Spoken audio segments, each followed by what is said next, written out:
बिहार का विधानसभा चुनाव लड़ेंगे? उम्मीदवार के तौर पे लड़ेंगे ये नहीं पता है अभी। तो अभी सीट शेयरिंग होगा, लोगों को सीट मिलेगा, तब पता चलेगा कि कौन उम्मीदवार है और कौन प्रचार करेंगे, कौन पोलिंग एजेंट बनेंगे।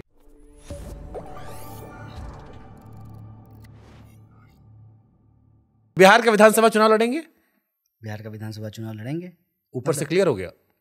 नहीं, आप ये कह रहे हैं कि मैं उम्मीदवार के तौर पे नहीं, उम्मीदवार के तौर पे लड़ेंगे ये नहीं पता है अभी। लेकिन बिहार का विधानसभा चुनाव तो नजदीक, अब तो क्लैरिटी नहीं मिली अब तक कि आप लड़ रहे हो नहीं लड़ रहे हो? नहीं, अभी किसी को क्लैरिटी नहीं मिली है। तो अभी सीट शेयरिंग होगा, लोगों को सीट मिलेगा, तब पता चलेगा कि कौन उम्मीदवार है और कौन प्रचार करेंगे, कौन पोलिंग एजेंट बनेंगे। इच्छा है बेगूसराय से फिर लड़ने की? वही बात है, मैं बार बार कहता हूँ। लेकिन जानते हैं, इस बात को ना कोई मानता नहीं। उनको लगता है कि मेरा एक्सक्यूज है ये। जैसे मैं आपसे ये सवाल पूछूं कि आपकी शादी क्यों नहीं हो, तो आप कहेंगे कि हम व्यस्त रहते हैं इसलिए नहीं हो। हमको लड़की नहीं मिली चाहिए। हाँ, अच्छी कोई जान पहचान में आपके हो तो बताना। नहीं, मेरे जान पहचान में हो तो हम खुद ही नहीं कर रहे कि आपको बताएंगे। मतलब फिर ये तो मतलब मेरी भी नहीं हुई है ना। तो आपके लिए हम खुद देंगे फिर। चलो, ये कोई बात हुआ जिसको अपने घर में दही नहीं है और दूसरे को जोरन बांट रहा है। देखिए, दोनों भाई मिलके खोज लेंगे। चलो, वही बात है। लेकिन हम ये कह रहे हैं कि आप व्यस्त हैं और आप शादी नहीं कर पा रहे हैं, तो लोग ना इसको हमेशा एक्सक्यूज लेते होंगे। अरे कुछ कमी होगी, कमी तो नहीं डाउट करते। अरे करते हैं, हमारे वाले नहीं करते। तो कौन सा जो लैब का जो है रिपोर्ट लेके हम लोग माथे पे चिपका के घूम रहे हैं। सारा सच कैमरा थोड़ी ना बोल देंगे। वही हम भी कह रहे हैं ना, मेरा भी वही कहना है। तो ना हम बार बार जब कहते हैं कि राजनीति व्यक्तिगत जो है ना नहीं होती है, सामूहिक होता है, कलेक्टिव होता है, तो लोगों को लगता है अरे इसका कुछ हो नहीं रहा है तो गोल गोल बोल रहा है। हकीकत बात यही है कि कब चुनाव लड़ेंगे, कहाँ से चुनाव लड़ेंगे, कैसे चुनाव लड़ेंगे, ये सारे फैसले ना कहीं कोई एक बातचीत में बैठ करके तय नहीं हो जाता है। लेकिन मेरा इस पे स्पष्ट मत है कि मैं हमेशा से जब मानता हूँ कि राजनीति एक कलेक्टिव एफर्ट है, तो हर किसी का रोल है। कोई जनरल सेक्रेटरी है, कोई अध्यक्ष है, कोई जो है गेट खोल रहा है, दरबान का काम कर रहा है, कोई न्यूज़ लेटर छाप रहा है, कोई लेटर भेज रहा है, डिस्ट्रीब्यूट, अलग अलग काम होता है, टीम वर्क होता है। उसमें मेरे साथ एक मैं मानता हूँ कि इसके लिए मेरा जो है बहुत अच्छा संयोग है जीवन में कि मैं भाषण भी दे सकता हूँ, मीडिया से भी बात कर सकता हूँ, पर्चे भी बांट सकता हूँ घूम घूम करके। ज़्यादा दिन तो नहीं हुआ ना यूनिवर्सिटी से निकले हुए। प्रचार भी कर सकता हूँ, चुनाव भी 2-2 बार लड़ लिया हूँ तो चुनाव भी लड़ सकता हूँ। तो ऑलराउंडर हैं, जहाँ लगा दीजिए, पार्टी जो कहेगी करेंगे। अब देखो, इसमें फिर हमारे मन में एक सवाल आ रहा है। अगर आप ही अरे आपके सवाल आते रहने चाहिए, तो इंटरव्यू कैसे आगे बढ़ेगा? जैसे आपने कहा कि राजनीति कुछ पाने के लिए नहीं है, तो अगर इस तरह पाने का कॉन्सेप्ट नहीं था, इतने आप महत्वाकांक्षी या लालची या कहें कि एम्बिशियस नहीं थे। ये छोटा महत्वाकांक्षा है, ये छोटी मोटी महत्वाकांक्षा। महाराज आ जा रहे हैं, उसके बाद नहीं, ये एक बात बताइए आपको। ये मैंने नहीं कहा कि मेरी महत्वाकांक्षा नहीं, मेरी महत्वाकांक्षा है क्या महत्वाकांक्षा? इस देश के 3 बार के प्रधानमंत्री को हराने की। मेरी महत्वाकांक्षा है 100 साल होने को है आरएसएस की उस संगठन को हराने की।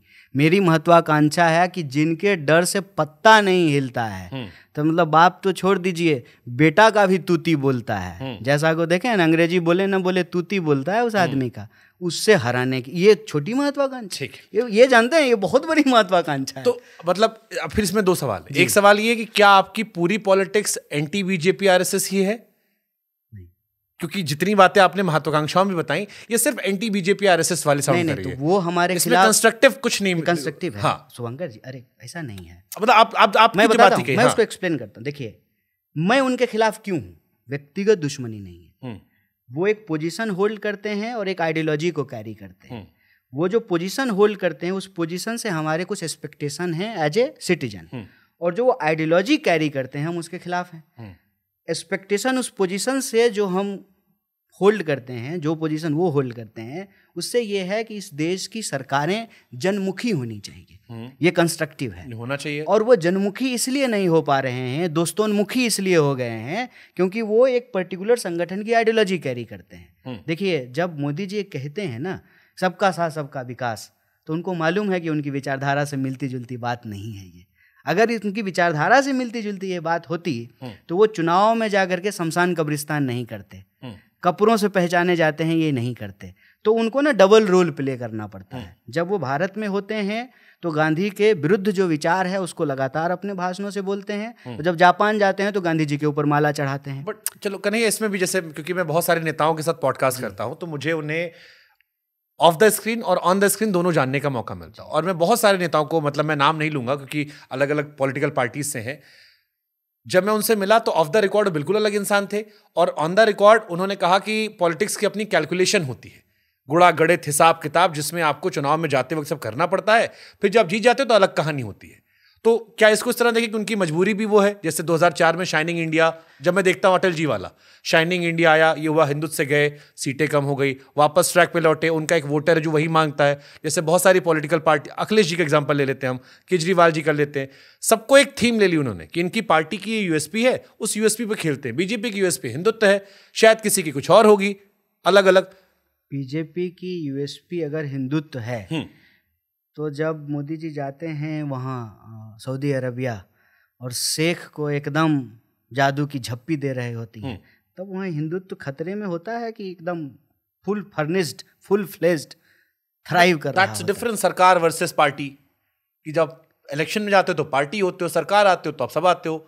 हमने आजम खान को भी साहब को देखा है कि कुंभ का उन्होंने अच्छा किया था, जो व्यवस्था की थी। जब आप पार्टी होते हो तो पार्टी होते हो, जब आप सरकार होते हो तो सरकार होते हो। हमारा यही डिफरेंस है। ओके। आरएसएस का सरकार चलाने का जो तरीका है, जिसमें उनकी विचारधारा के जो लोग हैं वो सरकार को कंट्रोल करते हैं। ठीक है। अब मैं इसका एक एग्जांपल देता हूँ, क्योंकि हम ना इसी धरती पे हैं। हम कहाँ जो है आप ही के नाम वाले अभी गए हैं ना वहाँ स्पेस में। उनका नाम शुभांशु शुक्ला है। हाँ, मेरा नाम शुभांकर मिलता जुलता है। तो हम भी तो यहीं रहते हैं, स्पेस में तो रहते नहीं हैं। हमारे वक्त के एबीवीपी के करने वाले जो साथी हैं, जो हमारे साथ ही पढ़े एबीवीपी करते थे, वो अभी सब मंत्रालयों में लगे हुए हैं। उनका काम है कि मंत्री के काम का रिपोर्ट बनाना और आरएसएस को भेजना। जो वाइस चांसलर नियुक्त होते हैं वो आरएसएस से जुड़े हुए लोग हैं। जो हमारे साथ काम करने वाले लोग हैं, देखिए लोग जो विरोध करते थे एबीवीपी का या बीजेपी का, ठीक है ना, उनको नौकरियां नहीं मिल रही, लेकिन आप एबीवीपी किए हुए हैं, सबको नौकरी मिल गई। मेरे साथ मेरे यूनियन में जो थे। अगर ये प्रिविलेज है तो जैसे मैं जब आपको लिखी मैंने पोस्ट डाली तो बहुत सारे लोगों ने कहा कि आपके जो साथी थे जो दूसरे धर्म से थे, उन्होंने कहा कन्हैया प्रिविलेज है क्योंकि वो हिंदू थे। ये आपको लेकर भी बहुत सारे लोगों ने कहा कि आप प्रिविलेज है कि आप हिंदू थे, आप बाहर हैं। आपके बहुत सारे साथी के ऊपर और केसेस चले, बहुत सारी चीजें चली, वो फंसे हैं क्योंकि वो मुस्लिम थे। कन्हैया को प्रिविलेज मिल गया कि सारी चीजें करने के बावजूद बच गए हिंदू है। इसमें हाफ ट्रुथ है। हाँ, मुझे प्रिविलेज है, ये ट्रुथ है, कैसा मैं एक्सेप्ट करता हूँ। बिल्कुल, मुझे मेरे नाम का प्रिविलेज है, हिंदू होने का बिल्कुल है। कैसा प्रिविलेज है, थोड़ा बताइए ना। मेरा प्रिविलेज ये है कि जिसको इस देश में अपने जन्म के आधार पर प्रताड़ित होना पड़ता है, मैं उसमें जात और धर्म के आधार पर जो प्रताड़ना है उसको नहीं झेला हूँ। औकात के आधार पर जो प्रताड़ना है उसको जरूर झेला हूँ, लेकिन जात और धर्म के नाम पे कोई प्रताड़ना मैंने नहीं झेली। चूंकि हम लड़का हैं तो लिंग के आधार पर भी कोई प्रताड़ना नहीं झेले हैं, तो ये प्रिविलेज है। आपको नहीं छेड़ा किसी ने?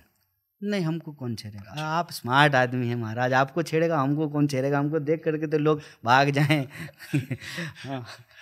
आप कहे ना लोग शक वक करने लगते, तो हमको लगा क्या पता कोई छेड़ा वड़ा भी हो। हम खूब कोशिश करेंगे तो हैंडसम होंगे, आप ऐसे ही ब्यूटीफुल हैं। हाँ। समझ रहे हैं? लड़के वैसे हैंडसम होते हैं, ठीक है, लेकिन हाँ नहीं, अच्छा ठीक है, आप भी हैंडसम। कोई नहीं, आपकी गर्लफ्रेंड आपको बोलती होगी ब्यूटीफुल, मान ली। अरे हाँ, बाबा यू आर ब्यूटीफुल। आपने वो ट्रिपलिंग नहीं देखा है? क्यों बाबा बेबी? नहीं, ट्रिपलिंग एक सीरीज है। हाँ। उस समय जब कॉलेज में थे तो हम लोग देखे थे ट्रिपलिंग में जो है एक बड़ा। अंदर जाके देखे थे बाहर रह के? नहीं, बाहर ही देखे थे। बाहर अंदर जाकर के ट्रिपलिंग कैसे देखते? वो तो जो है ओटीटी पे था, अंदर में ओटीटी कैसे चलता? अरे अंदर भी चलता है महाराज सब। हाँ, तो मंत्री जेलर साहब का इंटरव्यू, मंत्री थोड़ी थे, दिल्ली के जेलर साहब का इंटरव्यू किया, हम सब बताए। तो मंत्री का चलता होगा ना, हमारा स्टूडेंट का कौन अंदर जो है ओटीटी चला रहा है? तो उसमें एक डायलॉग होता है, बाबा you are beautiful. Coming to the point कि आप इसमें हाफ ट्रूथ ये है कि अव्वल तो जिन साथियों को ये कहा जा रहा है कि वो जेल में है, वो उस मुकदमे में जेल में नहीं है, उस मुकदमे में उनको बेल मिला। डिटेल में हम जाएंगे अभी। हाँ। आप प्रिविलेज की अपना प्रिविलेज बताओ। हाँ, मेरा प्रिविलेज यही है। हाँ। कि देखिए, मुझे जाति के आधार पे, लिंग के आधार पर, ठीक है, वो धर्म के आधार पे प्रताड़ित नहीं होना। धर्म के आधार पर कैसे? मतलब कौन मेरा जो है टिफिन चेक करेगा? मेरे दफ्तर में 20 लड़के हैं मुस्लिम। मैं कभी नहीं पूछता। नहीं, आप नहीं पूछते हैं। अरे आप तो वैसे भी नहीं पूछेंगे, आप क्यों पूछेंगे? आपका कोई मतलब आप विजिलेंट थोड़ी हैं। उनको भी दिक्कत नहीं, मैंने उनसे पूछता हूँ कि ऐसे कोई दिक्कत होती है, वो मुझसे नहीं कहते। नहीं, आप बोलो तो बुलाओ मैं बाहर। उनको पूछिएगा कि जो है क्या मतलब बहुत आसानी से जो है तुम कलव लेकर के चल दोगे ट्रेन में? डरते हैं, ये सच है। पता नहीं, मेरे दोस्तों ने मुझसे कभी ऐसा नहीं कहा। मेरे दोस्त भी मुझसे नहीं कहते हैं। फिर कैसे आप ये तो ऐसी बात है कि वो कहते भी नहीं है। लेकिन जब आप उनसे कहिएगा ना कि ये भाई लेते आना ना, कुछ बड़ा चटक पटक बनता है, तो कहेगा ये वहीं आके बना देंगे। सच है, हम बना नहीं रहे हैं ये बात। एक फियर है। अच्छा, ऐसा नहीं है कि फियर एक तरफा है। देख लीजिए, भारत की सीमा से बाहर चले जाइए तो ये वाइस वर्सा है। अगर मुझे दुबई में जाकर के काम करना पड़े तो ये प्रिविलेज नहीं रहेगा वहाँ पे, ये सच है। इसी वक्त हम ये बात भी आपको बोल रहे हैं। भारत में अगर मुझे मेरे नाम का प्रिविलेज है तो ज़रूरी नहीं है कि बाहर होगा। और हो सकता है कि इस देश में अपने नाम के चलते, अपने पहचान के चलते किसी को भी अपमानित या प्रताड़ित होना पड़ा हो। तो ये डिपेंड करता है कि आप किस समय में रह रहे हैं और आप कहाँ रह रहे हैं। मान लीजिए हम हिंदी बोलते हैं तो हम बढ़िया दिल्ली में हिंदी बोलें, कोई जो है हमको प्रताड़ित नहीं करेगा। लेकिन कोई प्रताड़ित करे ना करे, अगर हमको केरल जाकर के रहना पड़े तो बड़ा मुश्किल हो जाएगा। 3-4 शब्द तो सीखना ही पड़ेगा। किसी से पानी मांगना है तो वेलम बोलेंगे, ठीक है ना। और घाव में चोट लग गया है, गए हैं केमिस्ट की दुकान पे खरीदने के लिए, तो पट्टी नहीं बोलेंगे, वहाँ पट्टी नहीं बोलते हैं, उसका कुछ और मतलब होता है। तो भाषा के आधार पे, धर्म के आधार पे, लिंग के आधार पे, जाति के आधार पे जब लोगों को प्रताड़ना झेलनी पड़ती है तो इसके आधार पे स्वाभाविक रूप से अगर कोई प्रताड़ित हो रहा है तो कोई उसका प्रिविलेज भी है। Got it.